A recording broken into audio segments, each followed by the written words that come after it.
Welcome back, everyone, to another episode of Parenting is Easy, Said No One Ever. I am your host, Hananya Abraham, and today, like we have talked about before, we have an amazing interview that's going to be very helpful to us in a specific category that we have not yet discussed here on this topic. Dr. Stephen Hodges is a professor of pediatric urology at Wake Forest University School of Medicine, is a leading authority in childhood toileting issues. He is dedicated to debunking the common myths surrounding bedtime and daytime wetting, and we're going to talk about that today, as well as debunking poop accidents, emphasizing that these issues are never a child's fault.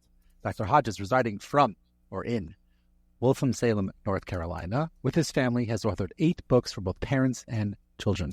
Dr. Hodges, thank you so much for joining us today. Thank you for taking the time to talk about this topic. I appreciate it. Yeah, I think this is really important as a parent of a few young little kids over here, and in making sure that I'm setting them up properly for what they need for themselves, as opposed to what I think they may need.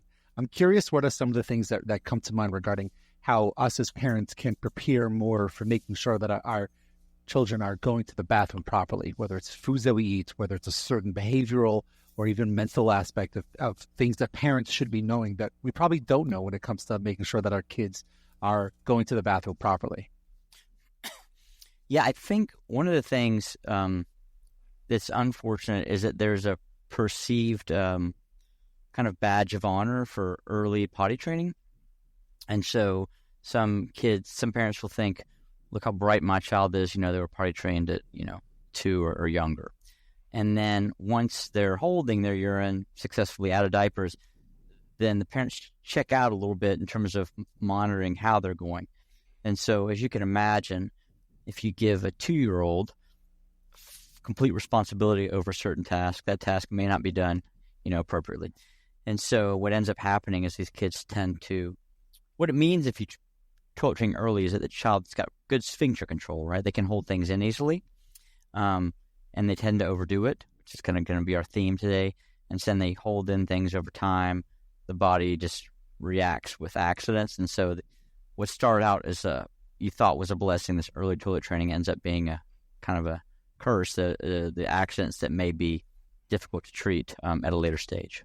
Wow. So you're saying the longer you wait, so to speak, the easier it'll be long-term regarding how they're going to work on those muscles to make sure that they're urinating and pooping properly. Yeah, I'd say that in general, freer emptying is better health-wise for kids if they can pee and poop freely. And the most free way to pee and poop is in pull-ups or diapers, obviously, because there's no barriers. Once you establish barriers, it becomes a little more difficult. And those barriers can get progressively worse as they start wearing kind of more adult-like clothes with pants that buckle or zip, or, girls might wear fancy dresses. It's kind of hard to get out of that. And then they might be placed in an environment maybe where the bathroom is a barrier, where maybe the bathroom is scary or dirty, or kids pick on them, so they may not want to go in public. So the longer you can keep them kind of freely emptying, the better. And then if you're always emptying and not kind of retaining poop or pee, it'll be easier to train when you want to train. And I used to be pretty dogmatic about that, saying, look, train later, it's better, kind of take it off your plate. But I realize some families have some mandates from schools or other issues that maybe force them to train a little earlier. And so I'm more open to it as long as you keep track of how they're emptying and keep on top of it. And the reality is the kids that withhold have to have a genetic predisposition for accidents. A lot of kids that train early, if they don't have the genes for bedwetting, for example, which we can discuss, they may not wet the bed even if they get backed up. But in general, more regular emptying, complete emptying is a healthier habit. So I guess let's back up. I think there are a lot of things to sort of unpack with that. So first, when it comes to the type of underwear to wear, and then how that actually assists in the child knowing they should be going to the bathroom. So first, are there specific things that we should be putting on our kids? Are there certain ages that we should be changing, going from regular diapers to pull-ups or to underwear? At what age should that be starting? Are there certain things developmentally that we should be looking out for that we can sort of have as a sign that, okay, now it's time to transition to something else? And what does it mean to fully empty as well?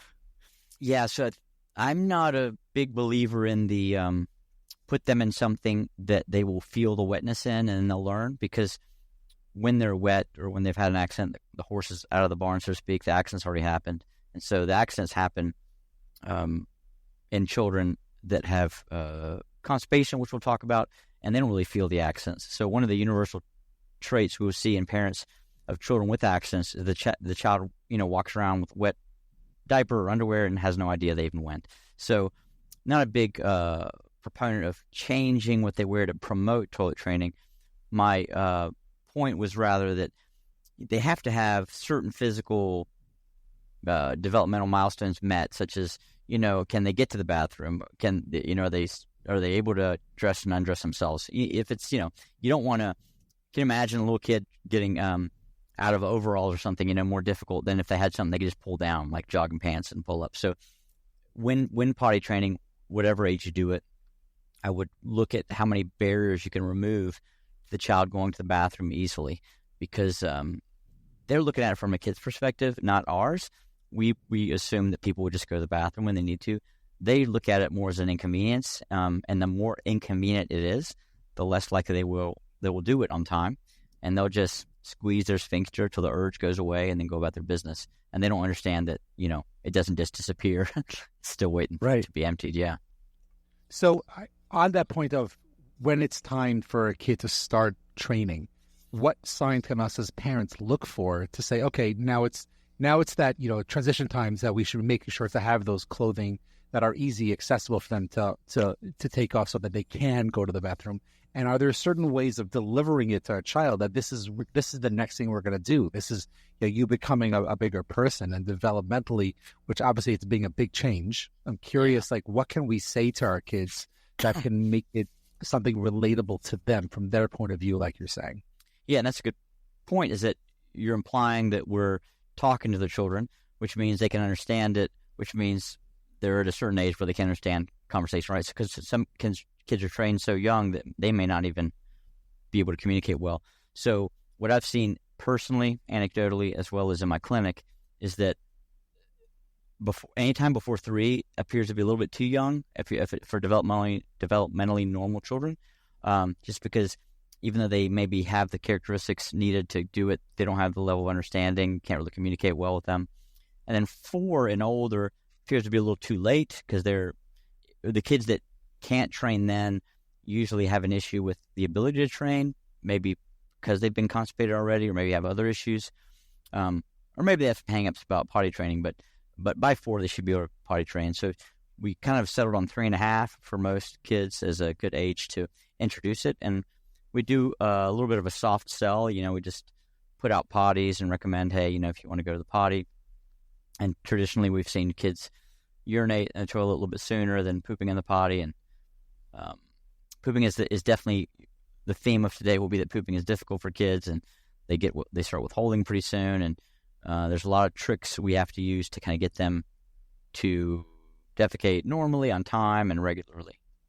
So on that point, though, of potties, I got to say, you say that word and I squirm. I've already very successfully trained 4 kids, and I have one more on the way. We've got training coming up, and the concept of having a potty is just like, I clean enough stuff, man. Yeah. I have to clean something else, and I'm just and it's worked well for the past 4, and I feel like, now I have to start with a potty, something else to be training in. Why not just go to the real thing? So yeah, I like the idea of them being everywhere, around. So the kid doesn't have again this kind of theme of barriers. But yeah, it's you're not mandated to use an extra one. If they can have the little step stool that gets into the regular toilet with a seat, that's fine as well. Yeah, I feel you. There's enough to do already during the day.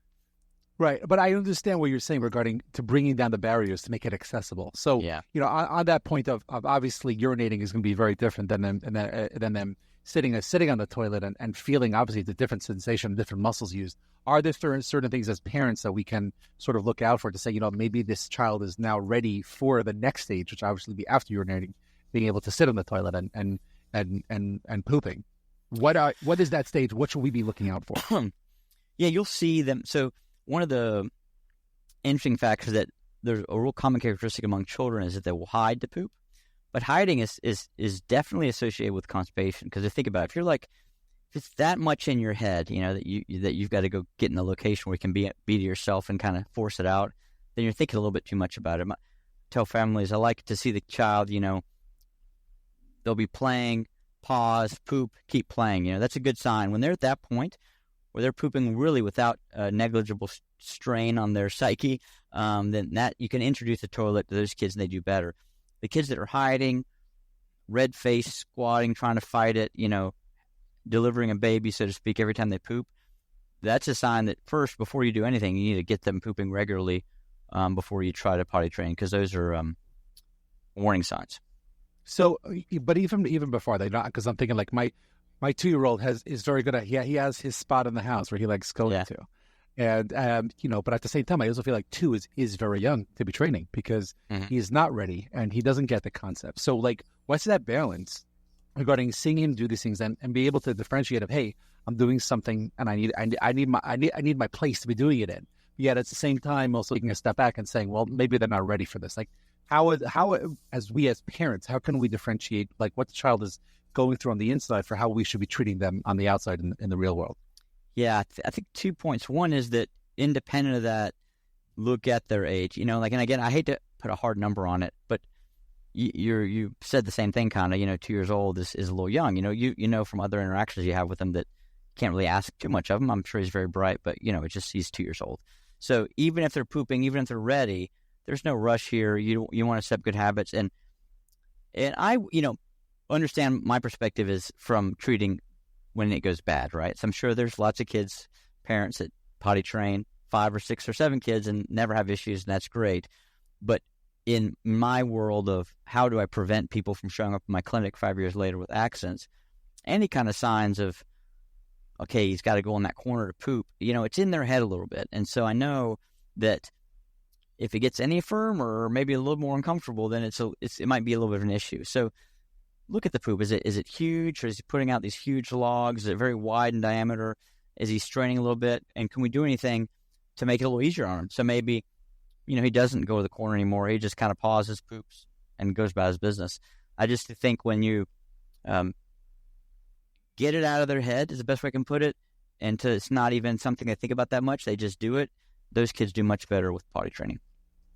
Okay, and you're saying that even if that's happening, let's say at a little over 2 years old, let's say at 26, 27 months, that might be time, even though it's on the younger side, but it's not really, because it's a child in some ways is ready for it. Now, you talk about some things to make it that when they're having a little bit of a hard time to going to the bathroom and them pausing, going to the corner, and maybe having a little bit of pain and talking about it and saying something. What are there foods that we can either bring in to the daily life of the child and maybe the family and overall, or that we should either be having and you would recommend, or maybe we should be staying away from when it comes to making sure that our children are going to the bathroom the way they're supposed to? What we typically see is that changes in diet are a big contributing factor to the change in the texture of the poop, and then change in how they feel it, and then whether or not they're going to hold or not. So the child's born, interesting, if you look at newborns, a lot of them will strain to poop. It's called a condition called dyschezia.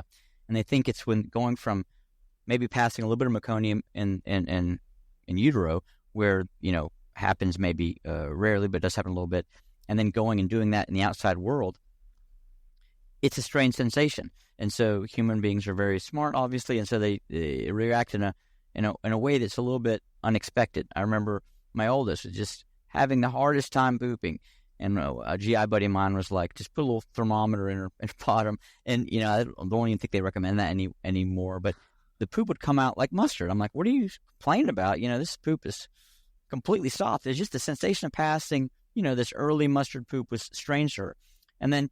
So kids pass through that dyschezia phase, and they have pretty normal poops if they're on formula or breast milk. Usually not much issue because it's pretty consistent.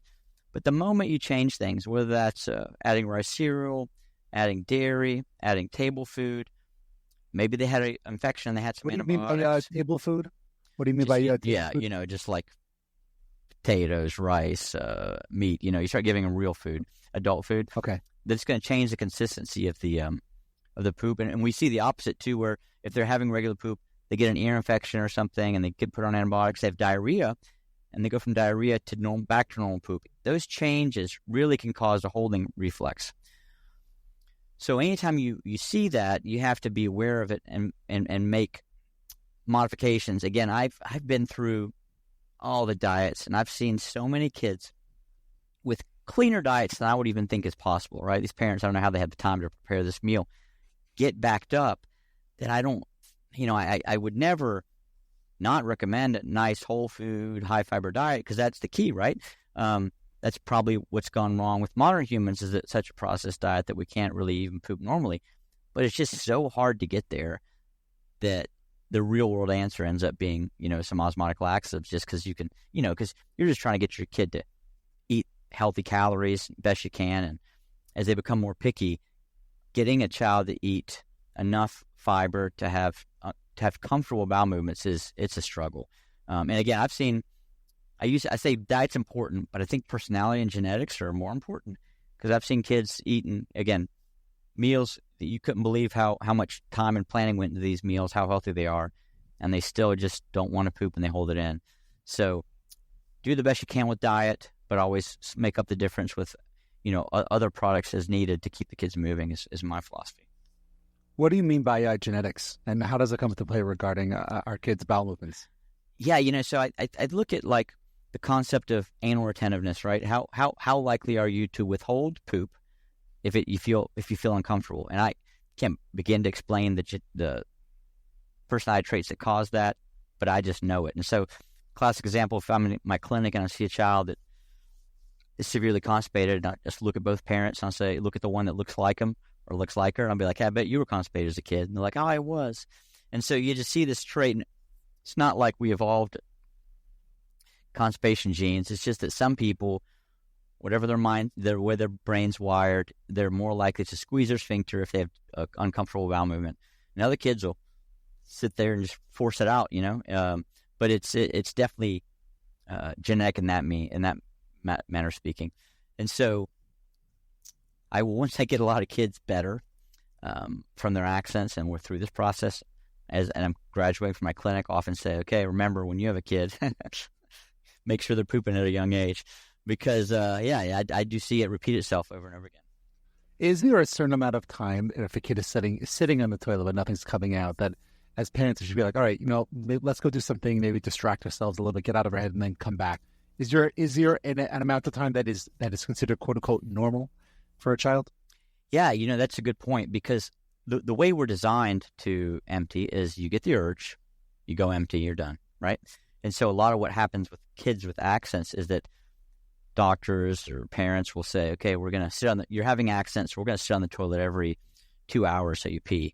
And it doesn't work well because there's no urge, right? It's out of the blue. It's very difficult for children to initiate an emptying without the urge. And you're learning bad habits too, because they're not responding to the urge. So one of my favorite facts that I tell kids, and some kids really run with it, is that it takes the average mammal 12 seconds to poop. And so you feel it, you go sit on the potty, poop. I don't know who did that. I don't remember where I read it, but it stuck in my brain. And so if you have these families say, well, he spends an hour on the toilet, well, that's obviously wrong. It shouldn't be a process, shouldn't be difficult. I mean, if after meals, if you want to have them sit to see if something comes out, that's fine.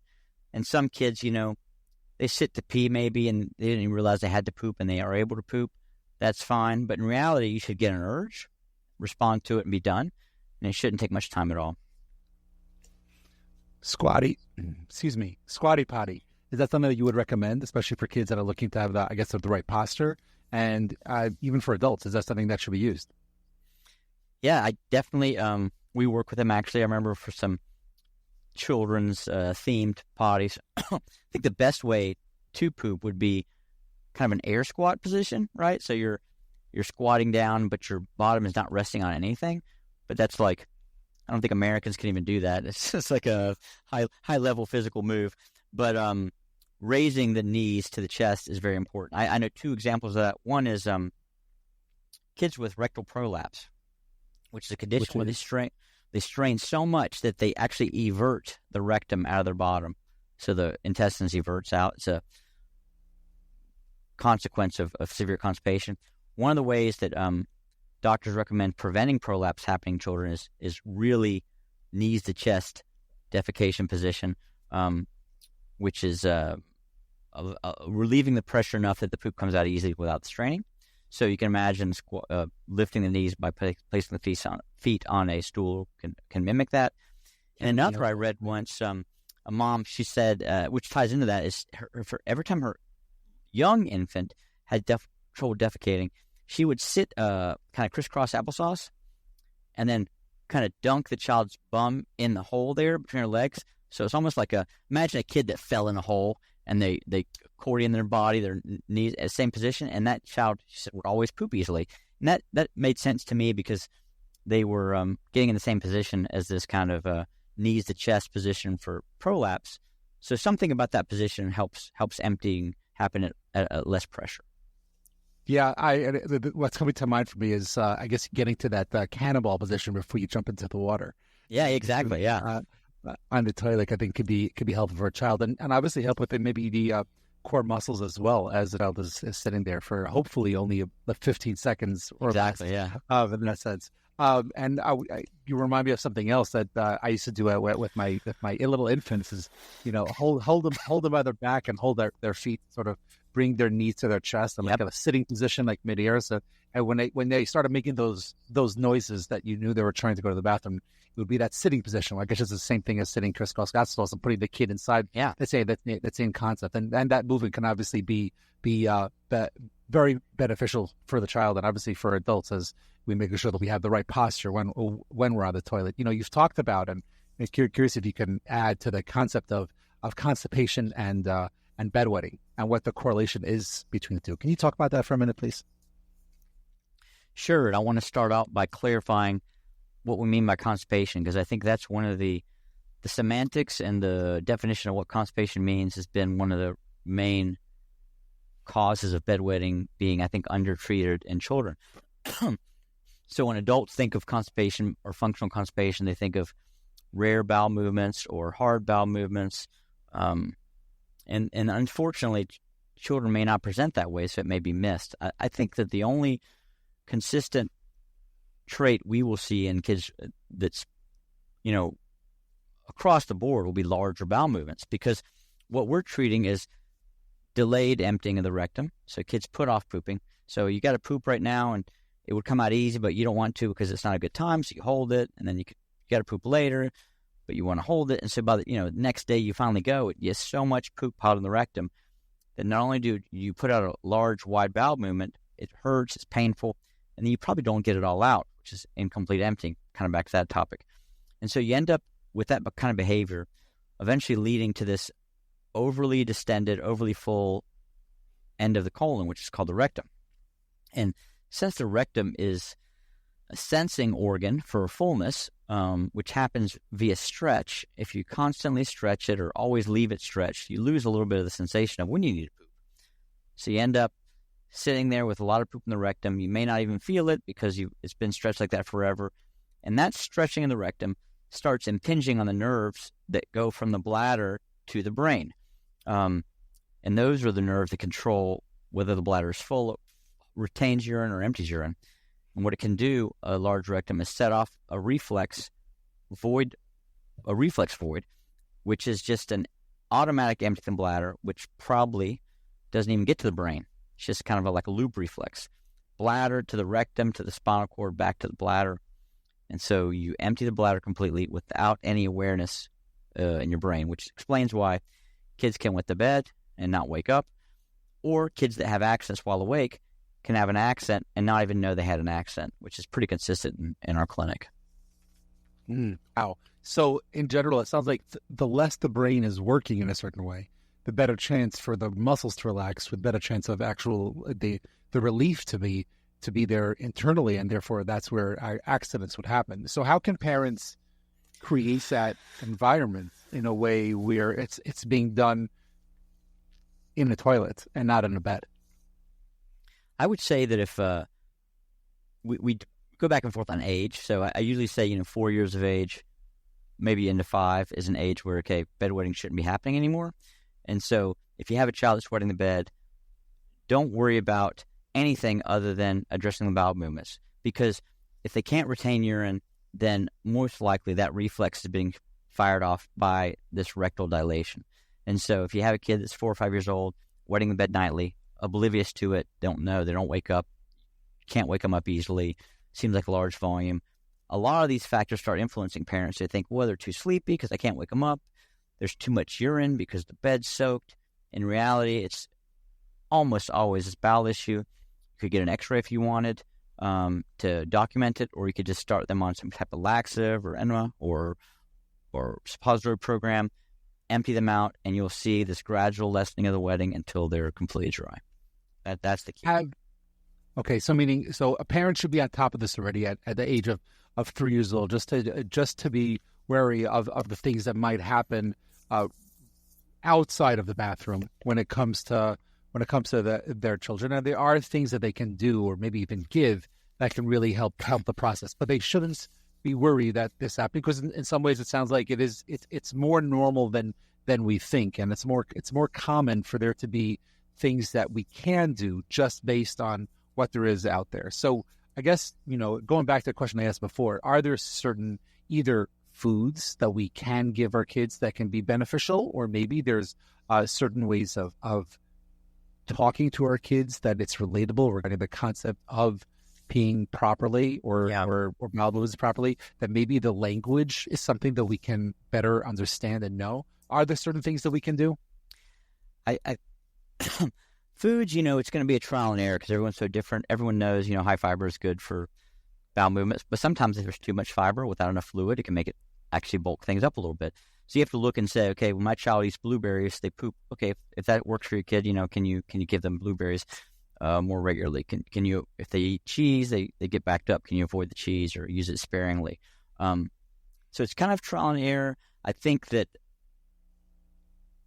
it's not it could be seen as a cop-out, but I think that what I've seen, if you have a child that's getting backed up, like let's take one of my daughters that got backed up with rice cereal, at that point, what are you going to do, right? She's getting formula and rice cereal. How can you change your diet? But I knew that retaining poop or learning that habit was going to be a bad thing long term.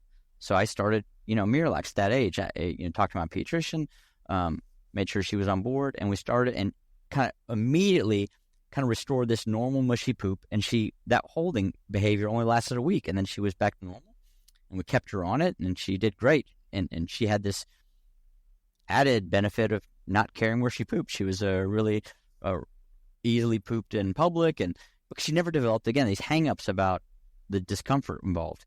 Some people may not want to use laxatives, and I'm not saying you have to, but I'm saying finding the right diet is very difficult.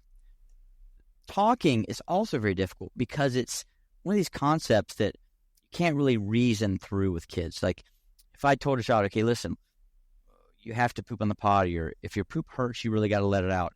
That sounds great until they're in, what's the old Mike Tyson thing? Everyone's got a plan until they get punched in the face. Yeah, you can be like, okay, I want to poop. The moment you go poop and it hurts, it's out the door. So what works better is creating the proper urges, make sure the poop is soft, so then when you go, like, oh, that was actually a relief. Building these habits of like the way it's supposed to work. Because if every time they go poop, it hurts, we're humans. We're going to avoid that. But if you can make it feel comfortable by any means necessary.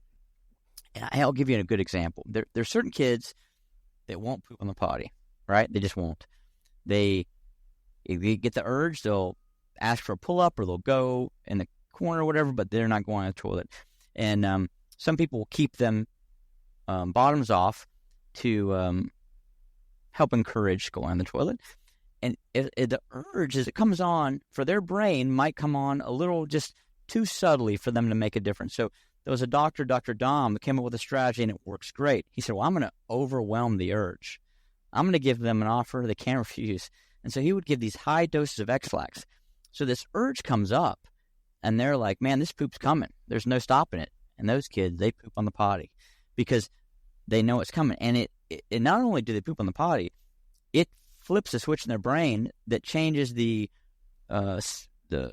stimulus response pattern to feel the urge to poop, go poop, away from feel the urge to poop, squeeze my sphincter to hold it in. Hold it in. Yeah, exactly.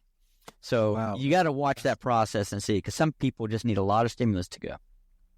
Yeah. Okay. So on this topic though of the constipation, I know you talk about certain signs that that parents should be looking for. I know you're talking about some of them, but can we go through like I don't know. I think you have somewhere like 10 or 12 signs that you talk about that parents can really look out for, and does it also make a difference on age for the different types of signs that we should be looking for? Again, the most common one I would put and take to the bank would be the large diameter bowel movements. That's the key, because again, 2 centimeters is the average diameter of a normal bowel movement. So if they're putting out, parents say, "Oh, it looks like an eggplant," why is it that big? Because it's been stuffed into the end of the colon for so long, it molded to the size of this colon, and then you had to force it out. So that should be obvious. Should be obvious. It's not obvious to most people. The typical ones of rare bowel movements, obviously hard bowel movements, pebbly bowel movements. But then there's also the subtle ones of many small bowel movements. If you have a child, they should, if they have to poop, have a large bowel movement in terms of volume, not diameter, be done for the day. But if they're putting out smears all day, small smears, that can fool folks, because they think, oh, they're just pooping soft, small bowel movements, but they're just trying to get it out, and only the soft stuff's coming out. And then paradoxically, diarrhea sometimes. If you have chronic diarrhea in a child, and they're having other accidents, it's worth an x-ray, because there can be an impacted ball of stool, that liquid stool is going around. So in general, if you have signs that we correlate with constipation, whether it be belly pain is common in kids, but other things are poop accidents, pee accidents, bedwetting, UTIs in girls, think of constipation as we define it first and have it evaluated, and an x-ray is one of the easiest ways to do that. Okay, and once the parents get an x-ray, what are the next steps? What are we supposed to be doing then? Here's where it gets a little complicated, is that radiologists don't typically comment on poop in an x-ray, right? They're just like, normal stool gas pattern, normal skeletal structure. And so you have to say, okay, this child's having bedwetting. Let's look at the x-ray. Is there a big ball of poop in the rectum, which is the end of the colon? Your doctor can show you that. And if they do, then you're like, okay, there you go. How do we treat this? And so you have to get on some kind of program, whether it be oral laxatives or, I know it sounds strange, people, we use a lot of rectal therapies, kind of bottom-up approaches to empty it out. And the reason we do that is because, number one, that's where the problem is, right inside the rectum. And number two, there was a doctor in the 80s who we kind of modeled our program on, named Dr. Shauna Regan, that came to the same conclusion and used those enemas on children very effectively to treat these problems. Because again, you have a long pipe, so to speak, which is the colon, and the clog is at the end. So you can try to unclog it from the top, but it's a lot easier to unclog it from the bottom. It sounds, I guess, very, very explicit regarding what we should be thinking about. But I think for what the next steps are when our child is going through this, that's obviously, I think it could be helpful for parents to know. That being said, are there long-term things that we should be looking out for? How things, when they start out young, whether it's 3-4 years old, and even as they get into adolescence and stuff, that could be long-term effects of constipation in a child. Yeah, and I would say to that previous point that if you start earlier, if you jump on it right away, it's going to be a lot easier to treat, right? So maybe you can just add diet changes or a little bit of Miralax or something, and you won't have to go through this regimens that we have created for children that are severely constipated. But there's Dr. Regan linked several kind of bladder conditions, honestly, which is how I got into this as a urologist, related to constipation. So daytime incontinence of urine, nighttime incontinence of urine, poop accidents or fecal incontinence, what we call encopresis, urinary tract infections in girls, and another condition called vesicoureteral reflux, where in boys or girls they can have UTIs with fever, it's called pyelonephritis, where the urine is actually flowing from the bladder back up to the kidneys which is aberrant way. It's supposed to all come out. And so all those traits have been tied together in this global diagnosis of bowel and bladder dysfunction. But what that really means is that retained poop causes rectal dilation, which then leads to bladder dysfunction. And so all those traits can be improved. Outside of those, because there's some kids, honestly, that get very backed up and just the way they're made, they don't have accidents, but they may go to the emergency room for belly pain. And I have this kind of, all the algorithms in medicine you learn, you kind of simplify them for your own practice. And so I've Kid comes in with severe belly pain, I think of one branch, constipation or appendicitis, It can be more complicated than that, but if you touch their belly and they jump off the table, probably appendicitis. If you touch their belly and they don't jump off the table and they feel full of poop, constipation, because stretching of the colon is very uncomfortable, causes bad pain in kids, and can lead to severe symptomatology. Wow. So there obviously is so much there that, I think we can know, or that we should be knowing as parents when it comes to constipation. We talk about, also communicating to a child. And I think one of the things that, that we haven't talked about, but you've written a few books on this topic. And I'm curious, when it comes to relating to a child a story or something that could be relevant, what are some of the things that you've done, that you've written about, that can be of benefit to how we would be giving over things to our children? Yeah, two things we've tried to encourage. One is to take off the blame for accidents, because again, these children don't know what they're doing when they withhold their bowel movements, and incontinence is very frustrating for parents, right? So if you have a child that has accidents every night, you have to change the sheets, or they're pooping on themselves at school, or even the step prior to accidents where they may present with maybe frequency, having to pee too frequently. You go to dinner and they pee 10 times at dinner, or urgency, where they tell you what seems like the last minute that they need to urinate. Instead of looking as a child is making bad decisions, think, okay, what about the child's body is causing these symptoms? And it's, again, going back to this rectal dilation, and then treating that, because otherwise it'll drive you crazy, and it can lead to, in extreme cases, abuse of children, which is obviously the last thing anyone wants. And I would hate for a child that doesn't know what they've done wrong, can't control the accidents, to now be punished because they can't stay dry. And then the other thing is, too, is what we try to do through, and that's where the kind of bedwetting accidents are not your fault book ties in. The other book, Jane and the Giant Poop, has been like, look, you eat this food, it goes through your body and it accumulates, and you have to let it out. You can't just hold on to it. It kind of moves through you. There's a popular video that we're not responsible for called The Poo in You, which is very good as well. But I think parents focus a lot on the importance of nutrition with kids. They teach them they have to eat right. They may teach them about exercise and being active, but they don't talk too much about elimination. So you want to give this concept to them that whatever you take in, it has to come out. If you squeeze your sphincter, it doesn't just disappear, it doesn't go away. It's still there, it's accumulating. So you want to get that out of you in a timely fashion. Very important point. Yeah. You touched on something regarding the abuse, and something I was thinking about before. I'm curious the effects of trauma within the family dynamics, whether it's to the child themselves or witnessing amongst the parents or another sibling. What effect does that have on constipation or any other bowel movement issues? I think that in my experience, if there's a condition like secondary nocturnal enuresis, which is bedwetting that showed up after 6 months of dryness, so the child was dry and then they're constipated. Then they start wetting the bed. And that's attributed to stress. And then there's a lot of circumstances where children have accidents and doctors blame it on stress. And I'm not saying that stress doesn't cause accidents. I'm just saying that no matter how you got there, if the child's having accidents, they withheld their bowel movements. And so it's obvious, I think, to probably us, that if you have a child that's stressed out, that they may withhold more. But I don't like the use of stress as an excuse for accidents in kids, and therefore they're not treating the backed up poop. Does that make sense? Like, it's not a blame game. Exactly, yeah. So the kids pooping on themselves and like, they've been stressed. And the parents are, half the time racking their brains, what did we do to stress them out so much? And maybe there is some stress, but the kid, at the end of the day, the kid held his poop to get backed up to have poop fall out. So, let's put a child in a good environment. That's great, but let's also treat the constipation so they have a chance to get better.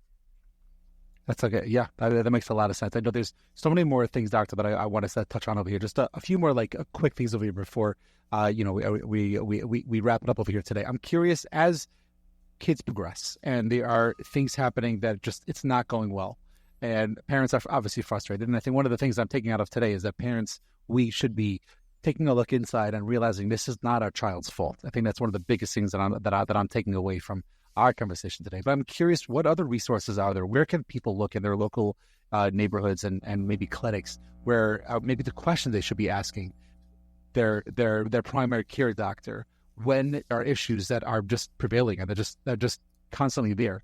What type of questions should they be asking their medical professionals or urgent care places?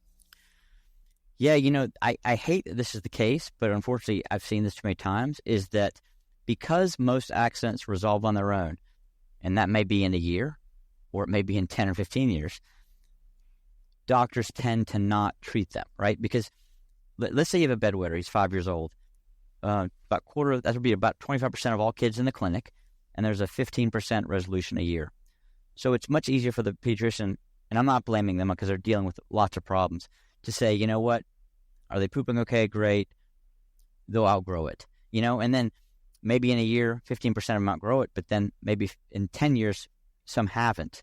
And so as a parent, I think you have to be an advocate for your child and push the issue. Say, look, I understand that you want to take a wait and see approach, but I heard that this could be tied to constipation. Can we do something to look for that and address it?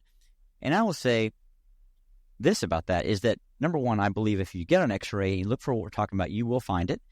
And if you treat it, they will get better. And then let's say the child is a circumstance where they're not constipated, which is rare. There's something causing it, right? And the small percentage of kids where accidents are happening and they're not constipated, it's a more significant problem. Maybe they have a tethered spinal cord, or maybe they have some kind of anatomic abnormality.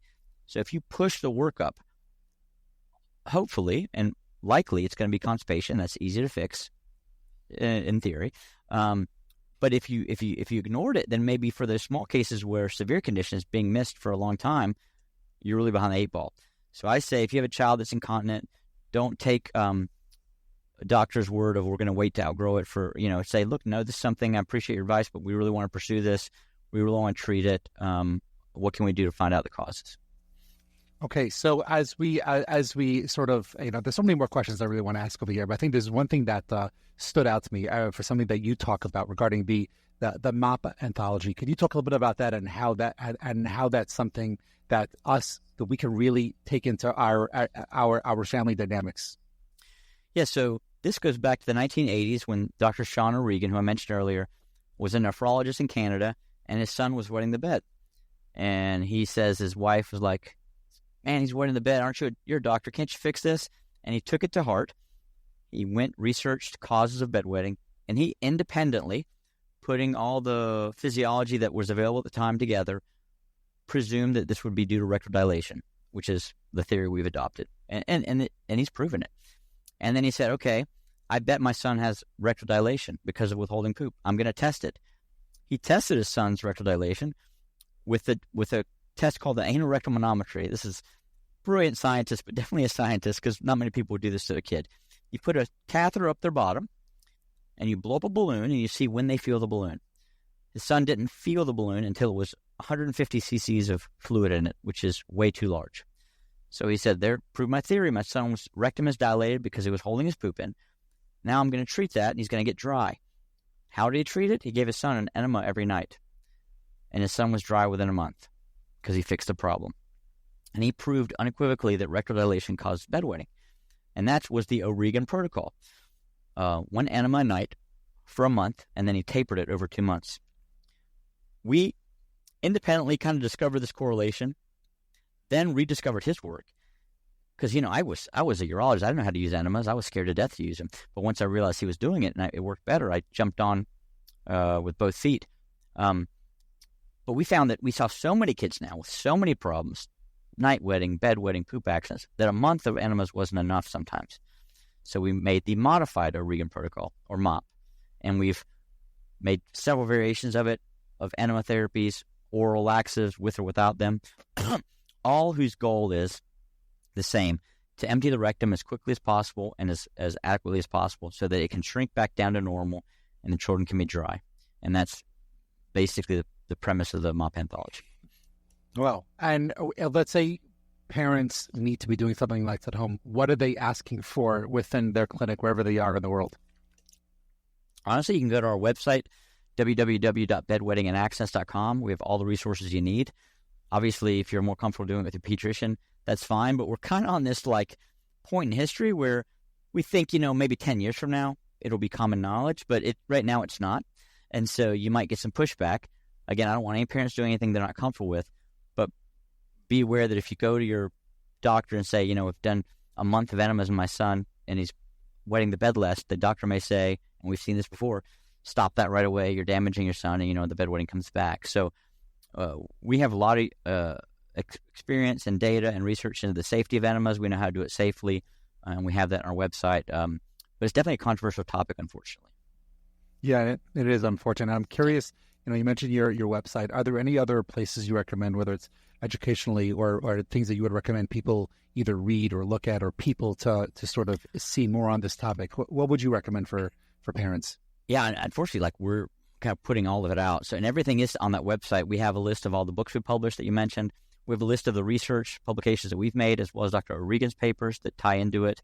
We have a list of medical practitioners that agree with and recommend MOP and all over the country. So if you want somebody close to you, and then we have a blog with just a lot of useful information. So and we have links to our Facebook page and kind of private consults. So anything you need, kind of the website's the hub, and you can go kind of do it on your own. You can do it with your local physician's help, or you can do it with our help. Amazing. Okay. Thank you so much for that. I'm curious if there's anything that we haven't talked about today that really parents should be knowing when it comes to constipation and bedwetting that you would like everyone to know. I would say this, that the more the rectum dilates, the accents tend to progress in this pattern. Bedwetting first. It only takes a little bit of dilation to cause bedwetting, which is why bedwetting seems so prevalent and so common and difficult to treat. And then you get, as it progressively dilates, you get daytime symptoms, whether it be frequency or urgency.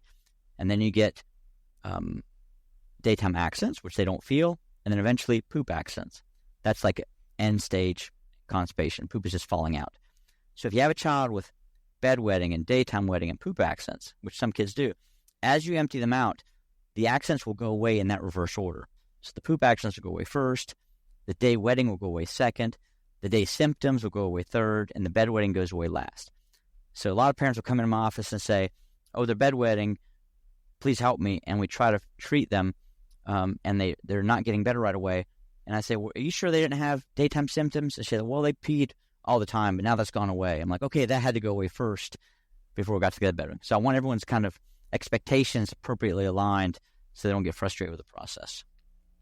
Yeah. Okay. So I think this is absolutely amazing. And one more time, just in case people don't have a pen yet, well, what is the website where people can find all this information and more about you and the work that you're doing? Sure. www.bedwettingandaccents.com. I appreciate it. And that's something that we will for sure be putting into the footnotes together with that video that you talked about of the poo in you, which is, I think, something that all of us parents should be watching. That could be really, really helpful, and that's I think something that really will be very helpful to us here on this podcast, and for parents, just to recommend that to other people on this topic. That's really, I think, a very helpful video. As we sort of finish up over here, just a few rapid fire questions over here. So you talked about work or literature that on this topic. I'm curious for you personally, have there been any books that have really influenced both your career or you as a parent that you would recommend others to read? There's a good a poop book, The Ins and Outs of Poop, by Duhamel. He's got a couple of different strategies on that tie in with ours in terms of how to get kids defecating normally. There's the Dom method. Dr. Dom unfortunately passed away. He had a website that treated encopresis called encopresis.com. There's soiling solutions for constipation and encopresis by Dr. Collins. And then the rest is all scientific literature. It's Dr. O'Regan's papers. You can find, if you look up Dr. Sean O'Regan and read his papers, you'll know as much as I do. Sean O'Regan, okay. Well, I don't know if we're going to know as much as you, but maybe we can hold conversation some way. I'm curious, has there ever been advice that you followed that you wished you would never have followed? Yeah. And that it all relied to bedwetting. It's funny, like we talk about this with Suzanne a lot, is that there's a lot of book learning in medicine, but there's a lot of just like, hey, how do you do this? And people pass it on. So I remember being a resident in my residence clinic, and I had a child with bedwetting. My chief resident, who didn't know any better because he's taught what we're taught. And so he goes, oh, don't worry about it until they're 6. And then once they're 6, you can give them some medicines or use an alarm. So I just learned this cookbook approach of kind of throwing things at the problem that weren't really based in science, I found out later. And so when I got into my own practice, I was doing this and kids weren't getting better. So I wish I kind of picked up on that a little sooner, and I'm glad we eventually kind of narrowed down the causes. But there's a lot of things, and it's made me more aware of maybe other areas of knowledge that I'm not familiar with. How much am I missing here, right? Because you can think, even a parent can look at bedwetting and be like, oh, I know what's causing it. They're sleeping too deeply, because it seems like that, but it's definitely not the case. Yeah. Well, it's amazing how I feel this whole conversation comes down to something that has been talked so much about on this podcast, and something I talk about with my wife, and as a therapist, I bring it up with parents and individuals all the time, is communication. And that's really what it comes down to. And this is just a different form of it. And here it's just bringing a communication about constipation. And he has no idea how many arguments that we've had with people over what is constipation. I mean, you could have a room of 100 doctors and not one of them would agree about what constipation means. And how can you solve a problem that no one can agree on what it is? Yeah. Oh, 100%. Well, that's why hopefully, our listeners, I know for sure myself, really were able to pick up something regarding what it is, to be curious about it and to look into it, take matters into your own hands. Don't just, take wait until they're 6 or 7 approach and really do something. My last question for you as we sort of finish up over here, Doctor, if you can think of a mundane superpower that you would like to have as a parent to help you, what would that be and why? Mundane superpower? Oh, I think I consider myself a patient man. I've made it through, residency and working in stressful locations, but nothing's as hard as being a parent, right? And so it's never a good look when you lose your cool, and your kids will definitely test you. So if I could keep that patience going, the patience I have for everyone else at work, if I could keep it at home, it'd be great. I always tell people at work, you guys at least try to help me. I feel like at home sometimes they're against me. But yeah, patience would be the key. Yeah. Oh, wow. That resonates with me. Well, Doctor, this has been absolutely amazing and so helpful and informative. Thank you so much for a few minutes today. Thank you. Appreciate it for covering the topic.